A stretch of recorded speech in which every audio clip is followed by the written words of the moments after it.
നമസ്കാരം. Health drinks വിഭാഗത്തിൽ നിന്ന് ബോൺവിറ്റയും മറ്റ് മാൾട്ട് അധിഷ്ഠിത പാനീയങ്ങളും നീക്കം ചെയ്യാൻ വാണിജ്യ മന്ത്രാലയം ഇ കൊമേഴ്സ് പ്ലാറ്റ്ഫോമുകളോട് ആവശ്യപ്പെട്ടിട്ടുണ്ട്.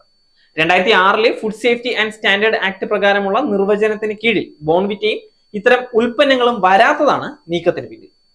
ഹെൽത്ത് ഡ്രിങ്ക് എന്നതിന് ഭക്ഷ്യനിയമത്തിൽ പ്രത്യേക നിർവചനങ്ങൾ ഒന്നുമില്ലെങ്കിലും ഫ്ലേവർ കലർത്തിയിരിക്കുന്ന വെള്ളം മാത്രമാണ് എനർജി ഡ്രിങ്ക് എന്ന വിഭാഗത്തിന് കീഴിൽ.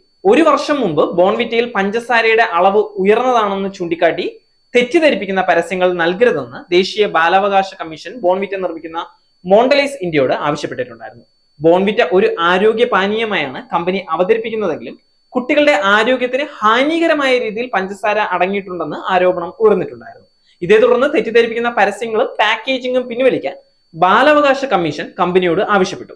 മോണ്ടലൈസ് ഇന്റർനാഷണലിന്റെ ഉടമസ്ഥതയിലുള്ള കമ്പനി ബ്രാൻഡിനെതിരെയുള്ള വാദങ്ങൾ അശാസ്ത്രീയമാണെന്ന് പ്രതികരിച്ചു.